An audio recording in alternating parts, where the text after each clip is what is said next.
Hospital de Amor apresenta Previcast, a prevenção salvando vidas. Olá a todos, hoje nós temos mais um episódio do Previcast, o videocast do Hospital de Amor, especial Março Lilás, campanha de prevenção do câncer do colo do útero. Eu sou o Dr. Júlio Possati, médico ginecologista do Instituto de Prevenção do Hospital de Amor. O tema hoje é muito especial. Nós vamos discutir um pouco sobre os modelos exitosos de rastreamento populacional do câncer do colo do útero no Brasil. Nossos convidados já estão aqui conosco, a doutora Diama Vale, que é professora livre docente do Departamento de Tocoginecologia da Unicamp e do Departamento do Programa de Pós-Graduação também desta instituição. Ela tem ainda pós-doutorado pela agência IARC e é membro titular do Comitê Diretor da Comunidade Internacional de Rastreamento de Câncer. É um prazer estar aqui no evento para difundir as diretrizes. E também como convidado hoje conosco o professor Dr. Júlio César Teixeira, que é professor associado em tocoginecologia, também pela Universidade Estadual de Campinas, a Unicamp, é pesquisador de destaque, sobretudo nas áreas do câncer ginecológico, vacinas contra HPV e tem larga experiência em rastreamento populacional do câncer de colo uterino.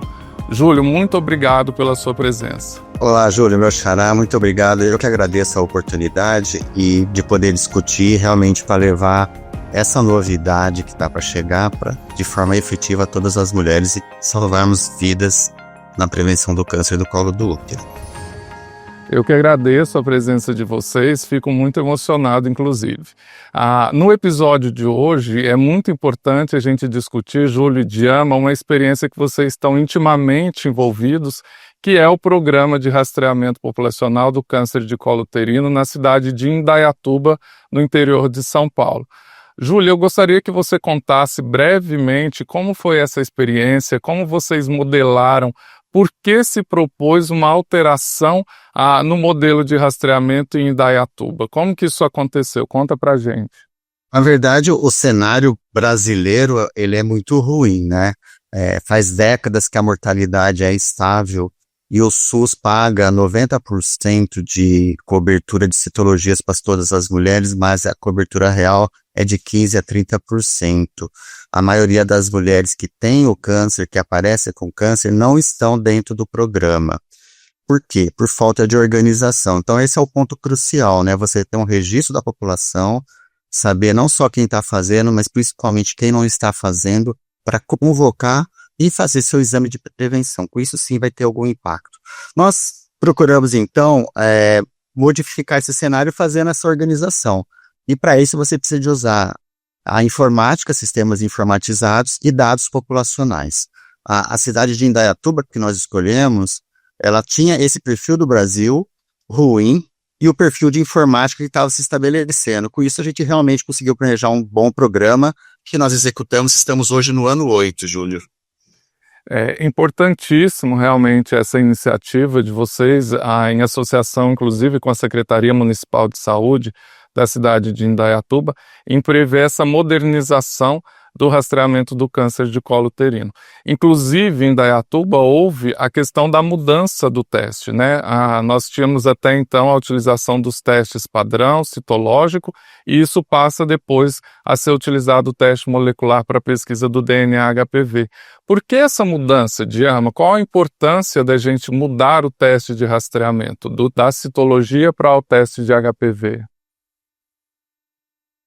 Já tem mais de uma década que nós sabemos que o teste de HPV ele tem mais capacidade de detectar as lesões precursoras do câncer do colo do útero para que seja, então, realizado o tratamento oportuno e, dessa forma, evitar o aparecimento do câncer.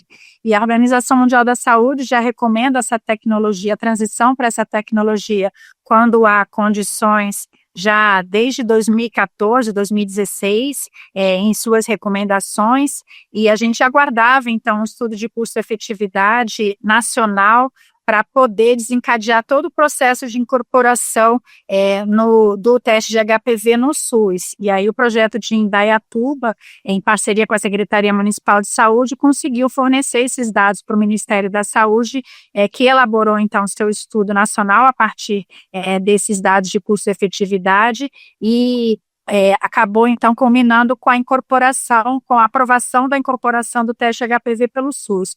O teste, ele tem inúmeras vantagens, além dele ser mais fácil tecnicamente de ser executado, a leitura, né, da informação que a gente precisa, o resultado clínico, ele é mais fácil de ser resolvido através do teste HPV, que ele é automatizado. O processo de coleta do material para ser encaminhado para o laboratório é absolutamente semelhante ao da citologia, então não vai exigir uma troca de uma capacitação adicional para os recursos humanos que estão na ponta, na atenção primária, para poder realizar o teste, porque é muito semelhante à coleta da citologia, mas dentro do laboratório tem mais vantagens. E clinicamente a gente tem os resultados internacionais e também os nossos resultados mostrando que o teste realmente ele tem mais habilidade em detectar as mulheres que estão sob risco de ter lesão precursora, então ele seleciona melhor as mulheres e, além disso, também ele antecipa o diagnóstico do câncer do colo do útero. Então, a gente consegue aí antecipar os diagnósticos em até 10 anos, com isso a gente acaba fazendo diagnósticos em estágios mais precoces e aí consegue prover uma sobrevida, uma vida, qualidade de vida melhor para essas mulheres que acabam desenvolvendo câncer. Então, o teste HPV, ele tem a capacidade de evitar o câncer do colo do útero mais do que a citologia, e naquelas situações em que o câncer já está desenvolvido, ele consegue antecipar esse diagnóstico e a gente consegue oferecer o melhor tratamento para as nossas mulheres. Sensacional, Diana. Eu não sei se vocês conseguem me detalhar, acredito que sim. Vocês conseguiram medir isso, Júlio, nos resultados preliminares desses 8 anos de projeto que a Diana sinalizou, da antecipação do diagnóstico de câncer? Porque isso me parece um fator bastante importante do ponto de vista de resultado, porque, em última análise, o que se pretende com um projeto de rastreamento é o diagnóstico precoce, é antecipar realmente a detecção das lesões. Como que se deu isso em termos de resultado? Olha, foi muito interessante porque nós conseguimos aplicar o teste de HPV, que é mais eficiente, como a Diana colocou, em praticamente 90% da população de risco-alvo durante o período de 5 anos. Quando o teste de HPV dá negativo, a mulher retorna em 5 anos, então o intervalo aumenta, né? Nesse período, foram 20 mil testes, um pouco mais, mulheres mesmo, diferentes, e foram detectados 29 casos de câncer. 14 deles, 2/3, na fase microscópica. Quando a gente comparou com o que acontecia 5 anos antes na cidade, 40 mil citologias, o dobro, foram 36 casos, 2/3 avançados. Só teve 8% de casos microscópicos. Então, e a idade média abaixou de 50 para 40 anos, é exatamente esses 10 anos de antecipação.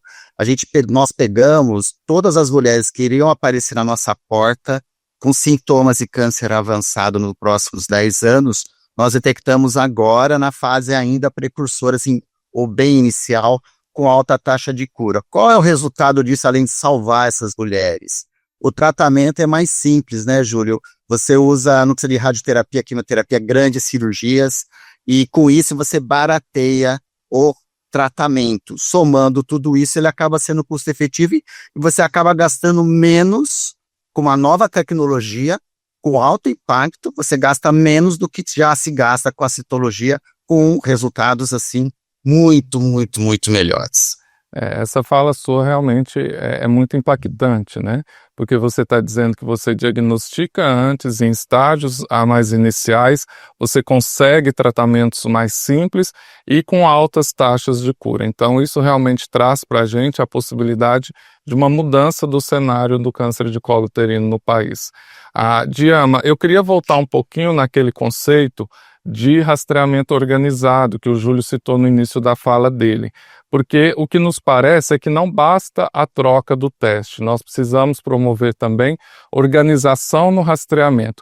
O que significa organização? Quais são as principais diferenças do que nós fazemos hoje de um rastreamento considerado oportunístico para um rastreamento organizado? Em linhas gerais, qual é essa diferença? Essa é a questão central, né? Porque o que a gente tem feito hoje no Brasil, mas também na América Latina como um todo, que é diferente dos países europeus, também da Austrália, é um rastreamento oportunístico, ou seja, as mulheres realizam o teste do rastreamento, que hoje é a citologia e em breve o teste HPV, elas realizam esse teste quando elas entram em contato com o serviço de saúde. Então, dessa forma, somente aquelas mulheres que conseguem chegar numa assistência à saúde, chegar ao Sistema Único de Saúde, no posto de saúde, ou seja, aquelas mulheres que têm condição de ir no meio da tarde para uma consulta, né, que não estão no seu horário de trabalho,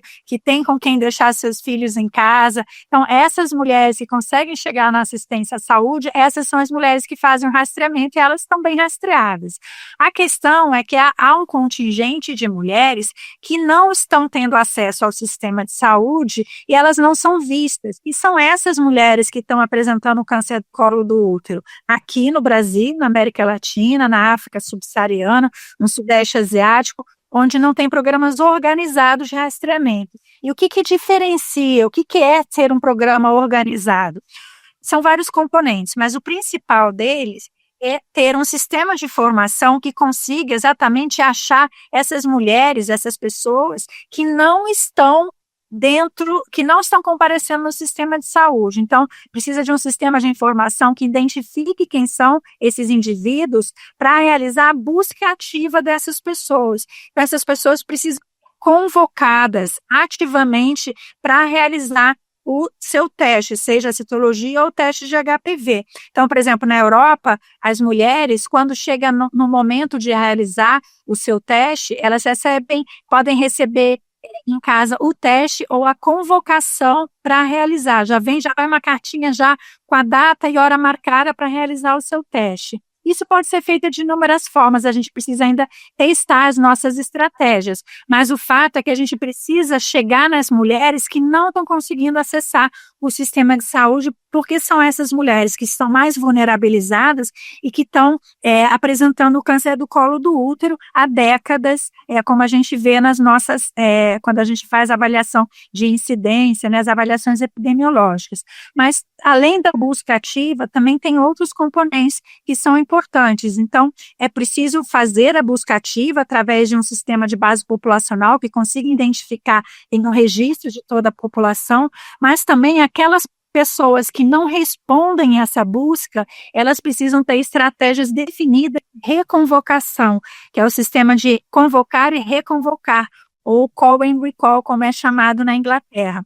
E também o sistema organizado, ele consegue monitorar todo o processo de segmento das mulheres que têm resultados alterados e realizam seus tratamentos, então consegue identificar aquela mulher que não realizou o tratamento, para a gente tentar uma estratégia para buscar essa mulher, e também tem um controle de qualidade mais definido de todas as etapas do processo, desde a coleta ao laboratório, aos procedimentos terapêuticos. Então tudo isso tem um controle de qualidade mais organizado. Então esses são os componentes principais de um rastreamento organizado, mas sem dúvida aquele que mais impacta em atingir altas coberturas é a busca ativa da população-alvo através de um sistema informatizado para detectar esses indivíduos.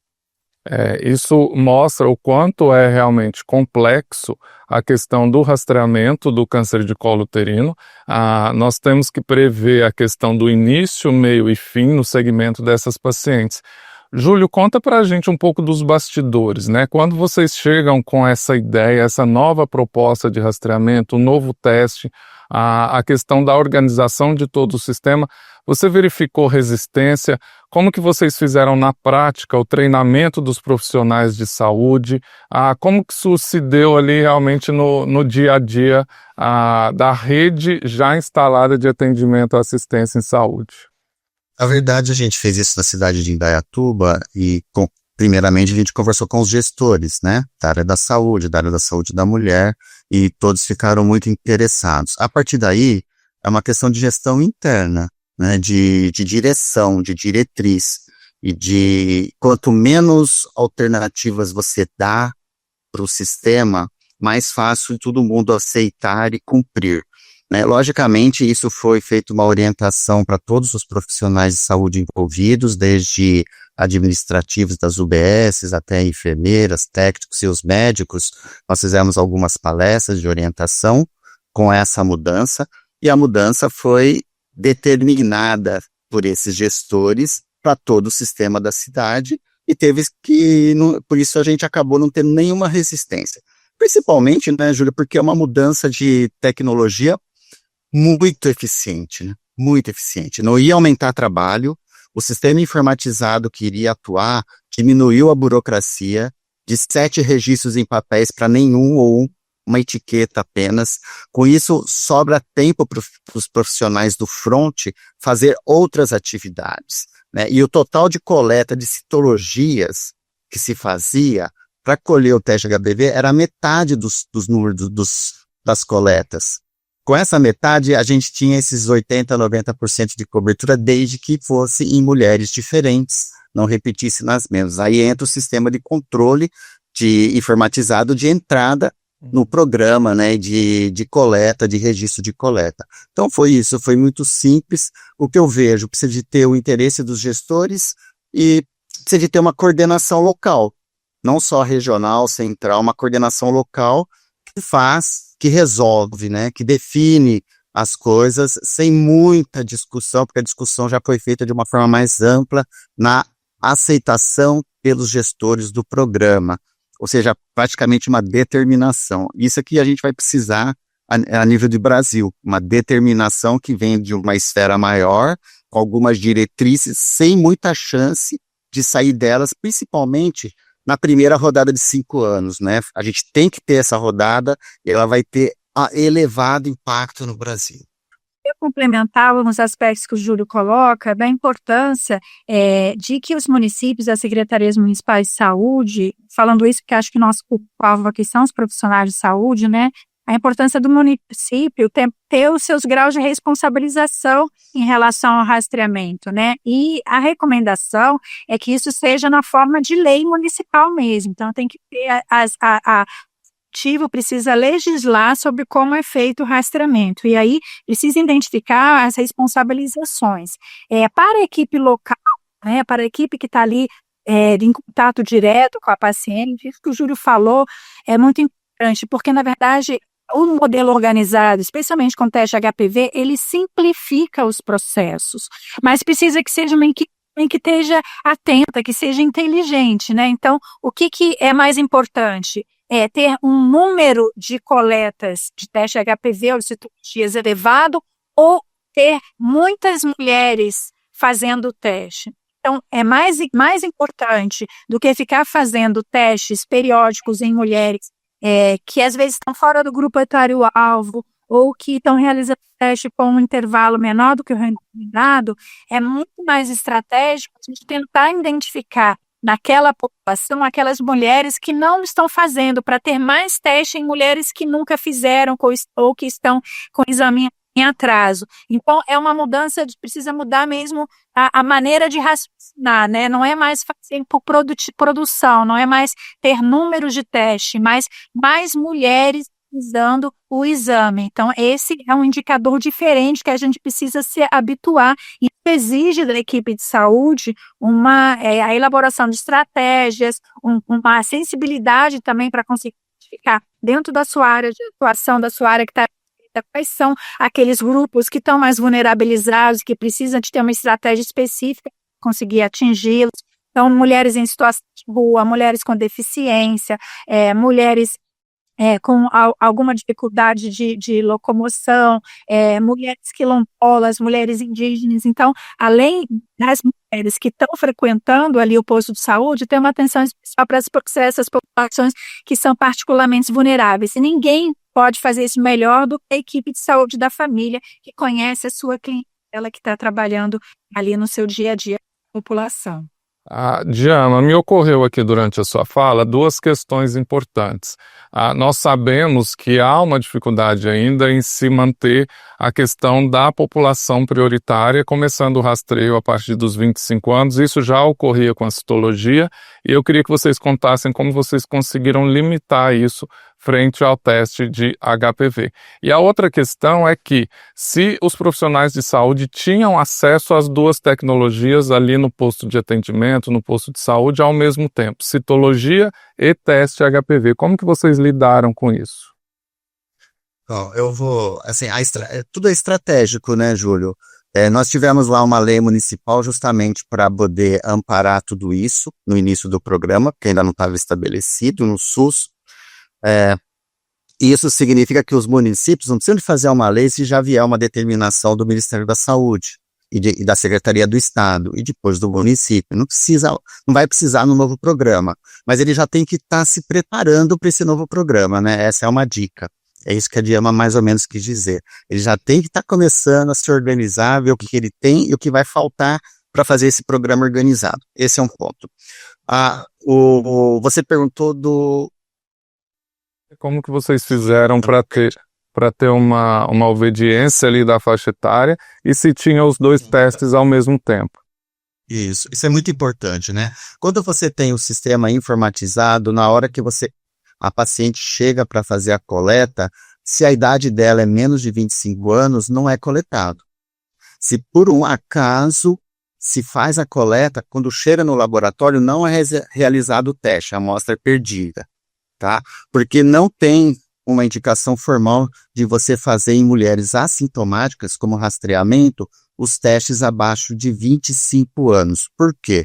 A taxa de cânceres nessa faixa etária é menos de 1% do total. E a gente ainda vai conseguir pegar esse câncer em fase bem precoce a partir dos 25 anos, se isso acontecer. Acaba não sendo custo efetivo. Você acaba tendo muitos testes positivos em jovens com poucas lesões e muita iatrogenia, causando dano, inclusive, para o futuro obstétrico. Então, um segundo ponto é que na transição dos programas de citologia para o teste de HPV, não dá para ter os dois testes, porque se você não tiver um bom controle, é muito comum se fazer os dois ao mesmo tempo, né? Então, nós fizemos exatamente, a transição foi para ser custo efetivo e inteligente, substituir um pelo outro. Acabou a citologia como rastreamento primário e foi substituído pelo teste de HPV. Em 10% dos casos dos testes de HPV, aproximadamente, no laboratório, é feita a citologia no mesmo material, porque precisa de um dado a mais para fazer a definição do risco daquela mulher com os testes, dependendo da alteração que aparece. Perfeito. Essa questão sobre a idade, como o Júlio falou, né? Não é só porque não tem câncer do colo do útero em mulheres abaixo de 25 anos, é porque também o rastreamento nesse grupo etário abaixo de 25 anos causa mais danos para essa população, porque os procedimentos necessários estão associados com o trabalho de parto prematuro, que é um problema de saúde pública mais relevante do que câncer do colo do útero. Então, a gente realmente precisa ter atenção ao grupo etário-alvo, que é acima de 25 anos. Então, essa é uma questão extremamente relevante. Tem uma outra questão que, se a gente transiciona o rastreamento do setor privado para o setor, do setor público, para o setor privado, a gente percebe que na prática ainda é muito comum o que nós chamamos de coteste. Então, dentro dos consultórios privados, a realização do teste de HPV associado já num primeiro momento ao teste de Papa Nicolau. Por que não realizar o coteste? Por que não indicar o coteste? Porque nos parece, num primeiro momento, que isso poderia trazer benefício para as pacientes, né? Quando você agrega dois testes numa avaliação muito simplista, isso parece trazer ali alguma coisa muito positiva para as pacientes. Explica para a gente por que isso não é necessariamente verdade. A questão é que quem realmente resolve o problema do rastreamento do câncer do colo do útero é o teste HPV. Então, a citologia está anos-luz atrás do teste HPV.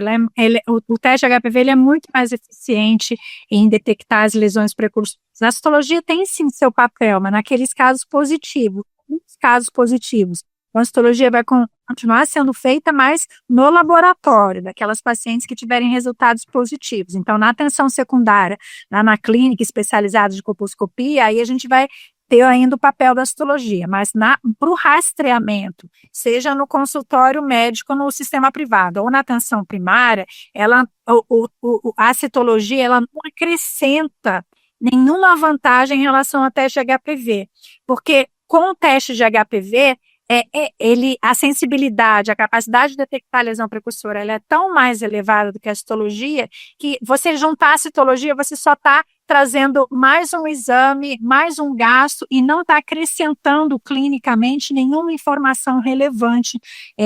Ao contrário, pode até confundir, porque são outros algoritmos, né? E tá com mais de um resultado, pode até confundir o profissional que está diante ali de dois resultados. Então, o COTEST, ele ainda é realizado em algumas regiões dos Estados Unidos, mas ele não é realizado na Europa e na maior parte, em todos os países que adotaram já o teste de HPV, exceto os Estados Unidos, porque a citologia não agrega ao teste de HPV nenhuma informação clínica para que possa ser justificado de ter a coexistência das duas tecnologias. Ok. Nós estamos agora encaminhando já para a finalização do nosso episódio, nós estamos aí entrando na reta final, e eu gostaria de propor para vocês aí um exercício de futurologia, né? Nós estamos diante agora da atualização das diretrizes brasileiras de rastreamento do câncer de colo do útero. Vocês participaram ativamente desses bastidores como atores ali na redação dessas novas diretrizes. Eu gostaria que cada um falasse um pouquinho do que está prevendo aí para o futuro. Como que vocês enxergam esse desafio a nível nacional? Como fazer essa transição? E eu gostaria que vocês destacassem um ponto central, talvez em uma palavra. Qual é a palavra que talvez traduza uma possibilidade de sucesso no futuro? Olha, eu vou colocar primeiro e você termina, Diama. Na verdade, eu acho que o sucesso vai ser salvar vidas. Só com essa antecipação do diagnóstico, se nós conseguirmos fazer o teste HPV em alta cobertura, a antecipação de 10 anos para estágios microscópicos, a gente vai diminuir das 480 mortes todos os meses do país. Só com isso, 350 mortes vão ser evitadas. E isso acontece em 2, 3 anos depois já da instauração do novo programa. Então, a gente precisa realmente fazer essa mudança, precisa da organização, dos sistemas informatizados. O país tem condições para isso e vai se gastar menos e salvar mais vidas. Esse é meu ponto.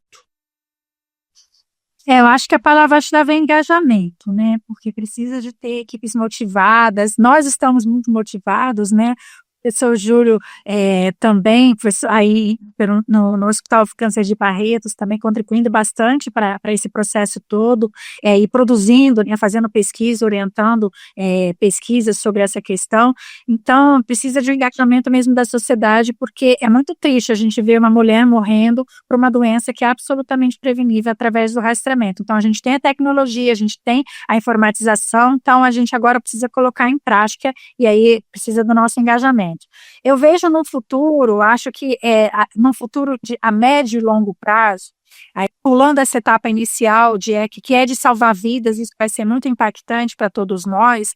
Eu acho que também é uma oportunidade que a gente tem de reavaliar a forma como a gente tem feito o rastreamento, não só do câncer de colo do útero, mas o rastreamento no Brasil, né? Então, os programas organizados de rastreamento de câncer, ele é uma prática de muito sucesso e que realmente salva vidas para o câncer de colo do útero, mas também câncer de mama e para o câncer de cólon reto, câncer de pele. Então, essa oportunidade que a gente tem de estabelecer um rastreamento organizado pode ser a chave também para a gente conseguir melhorar os indicadores dessas outras patologias, especialmente o câncer de mama, que é o câncer mais comum na população feminina. Então, a gente acha que a gente está diante de um novo paradigma em relação a rastreamento de câncer no Brasil. Você está dizendo, Diama, que a gente realmente precisa profissionalizar, né? Talvez criar aí uma entidade, uma agência gestora do rastreamento de câncer de uma forma mais ampla, com maior abrangência e profissionalismo no Brasil. Bom, eu gostaria de agradecer imensamente a participação de vocês, agradecer Diama, agradecer Júlio, agradecer também à Unicamp, que é a instituição que vocês representam e que nos fornecem excelentes profissionais, inclusive para atuação em gestão pública de saúde. Agora nós estamos chegando ao final, gostaria também de agradecer a nossa audiência, agradecer a todos que nos acompanharam até aqui e lembrar que vocês podem conferir todos os nossos episódios do Prevcast no canal do Hospital de Amor no YouTube. Convidá-los também para nos seguir nas redes sociais, compartilhando todo esse conteúdo e ajudando a divulgar essas questões tão relevantes. Nos vemos no próximo episódio. Muito obrigado. Hospital de Amor apresentou Prevcast, a prevenção salvando vidas.